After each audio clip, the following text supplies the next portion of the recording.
this introduction. It's not a guitar introduction, it's a keyboard introduction. If you want to play along with it, we're going to use 4 triad shapes on the top 3 strings. The first shape we're going to use is an E minor triad. Finger 1 on fret 7, string 1. Finger 2 on fret 8, string 2. Finger 3 on fret 9, string 3.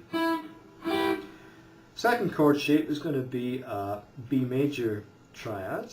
Now in another video I think we'll look more closely at these kind of triad shapes, maybe understand a bit of the theory behind them, different types of shapes, but at the moment we're just going to learn the shapes in the context of this tune.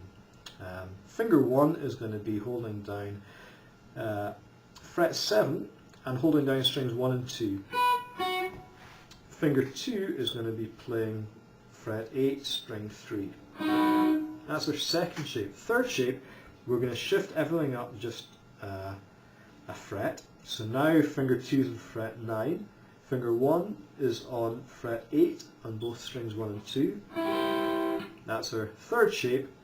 And our last shape is like a D chord shape, like an open D chord shape, but we're going to move it up to fret 7 with finger 2, fret 8 with finger 3, fret 7 again with finger 1. Now that's how you would play it as a chord shape. In the context of this tune, I find it easier, or it makes more sense to me, to play finger 1, finger 2, finger 1. Just feels a bit more consistent with everything else that we're doing. The picking pattern for this is really straightforward. It's just string 1, string 2, string 3, string 2, string 1, string 2, string 3, string 2. Now with the video that I'm doing, I'm using a small Fender G-Deck amp with an iPod plugged straight into the computer, so I can't really change sounds. So rather than, I would normally use a clean sound for this, but I've had to compromise and use an overdriven sound and just mute. So you can either do that or use a clean sound. So our picking pattern begins on our first shape, E minor, and it's going to be 1, 2, 3, 2, 1, 2, 3, 2. Then we're going to move to our B major and do the same thing. Strings 1, 2, 3, 2, 1, 2, 3, 2. Back to E minor. Back to B major. E minor again. C. G. Then back to B. And it just repeats that and drop D. So we need to tune our E string down to D. You can use your D string to tune your E string down. The main riff here is all 8th notes, so we can count 1 and 2 and 3 and 4 and. We're going to use single fingers to make these power chords. All of these chords are using string 6 and string 5. So let's break this riff into bars. First bar, 1 and 2 and 3 and 4 and. We're going to play fret 2 4 times, 1 and 2 and. Then we're going to go to fret 5 with our little finger, 5, 2, 5, 6.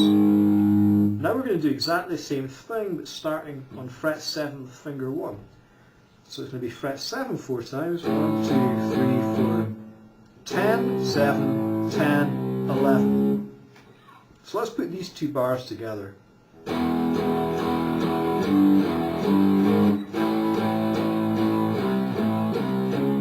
Next we're going to play fret 12 and then the open strings. It's going to be 12, open, open, 12, open, open, 3, 4. Do that again. 12, open, open, 12, open, open, 3, 4. Then the last bar of this riff part is fret 5 to fret 9. Fret 5 4 times, fret 9 3 times, and open strings. So if we put that together, we've got second part, third bar, fourth bar. And it finishes with 4 chords. The first is a C major chord. The second is a B flat diminished chord. That's going to be finger 1 on fret 1 of string 5. Finger 2, fret 2 of string 4.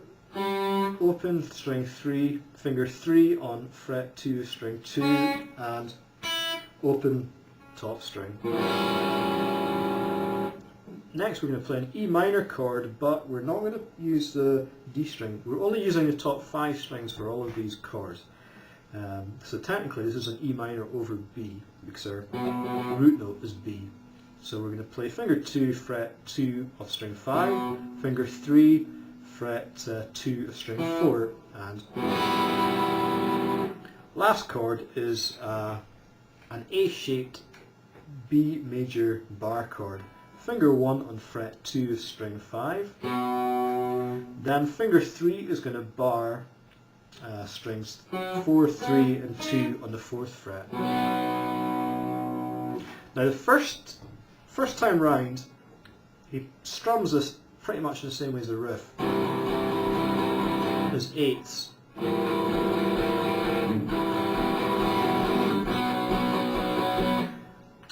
The next couple of times he just strums the chords